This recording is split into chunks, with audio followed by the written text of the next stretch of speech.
Hello my best বাডি। আর একটা নিয়ম লক্ষ্য করো, বাংলায় যে সকল শব্দের শেষে পূর্ণ, পূর্ণতা, ভরা, ভর্তি, ভরপুর এই সাফিক্সগুলো যখন কোনো বাংলা শব্দের শেষে থাকবে তখন এগুলোর ইংরেজি হিসেবে ফুল সাফিক্সটি যোগ করতে হবে। ওকে, যেমন সৌন্দর্য থেকে সৌন্দর্যপূর্ণ, এখানে পূর্ণ কথাটা রয়েছে।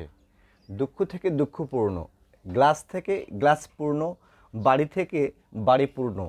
এই যে প্রত্যেকটা শব্দের শেষে পূর্ণ কথাটি রয়েছে, এই পূর্ণ কথাটির ইংরেজি হিসেবে সাফিক্স যোগ করতে হবে। এটা কিন্তু একটা সাফিক্স, ওকে, শব্দের শেষে যোগ হয়, এটা কিন্তু সাফিক্স, ঠিক আছে?